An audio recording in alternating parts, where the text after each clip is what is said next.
आज की कहानी का शीर्षक है डर को हराने की कहानी। स्टेज के पीछे खड़ा निखिल अपने हाथों को देख रहा था। हाथ कांप रहे थे। सामने हजारों लोग बैठे थे।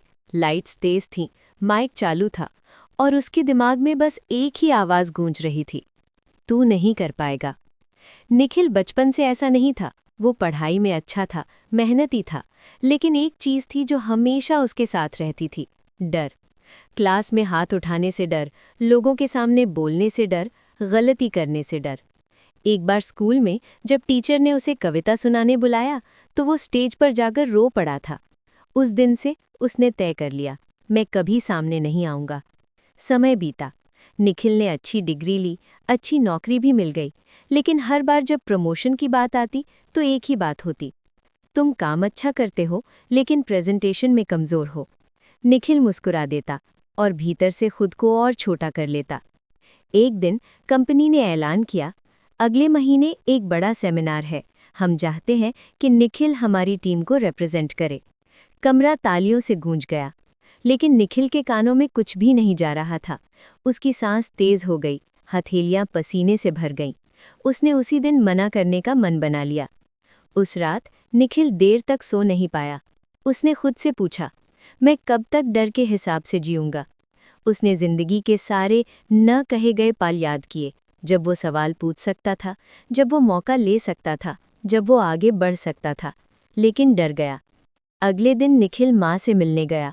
माँ ने बस इतना कहा, डर कोई दुश्मन नहीं है बेटा, डर बताता है कि तू कुछ बड़ा करने जा रहा है। निखिल पहली बार डर को दुश्मन नहीं, संकेत की तरह देखने लगा। निखिल ने सेमिनार से मना नहीं किया।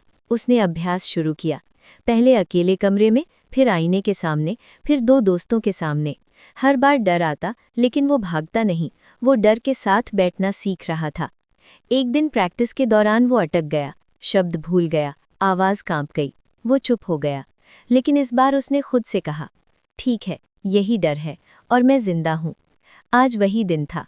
स्टेज के पीछे खड़ा निखिल अब भी डर रहा था, लेकिन फर्क ये था, अब डर उसे रोक नहीं रहा था। उसका नाम पुकारा गया। वो स्टेज पर गया। पहले वाक्य में आवाज़ थोड़ी कांपी, लेकिन उसने बोलना जारी रखा। कुछ मिनट बाद निखिल ने देखा, लोग सुन रहे थे, कोई हंस नहीं रहा था, कोई जज नहीं कर रहा था। और तभी कुछ अजीब हुआ, डर धीरे धीरे कम होने लगा। जब वो बोला ख़त्म कर चुका था, कमरे में तालियां थीं, तेज़ नहीं लेकिन सच्ची। निखिल की आंखें भर आईं। उसे पहली बार समझ आया, डर हार गया है। आज भी निखिल डरता है, लेकिन अब डर उसे रोकता नहीं। वो जानता है कि डर के उस पार उसकी असली जिंदगी है। कहानी की सीख, डर को हराने का मतलब डर का खत्म होना नहीं है, डर के बावजूद आगे बढ़ना ही असली जीत है। अगर आप आज किसी कदम से डर रहे हैं, तो याद रखिए, डर के उस पार आप खुद खड़े हैं।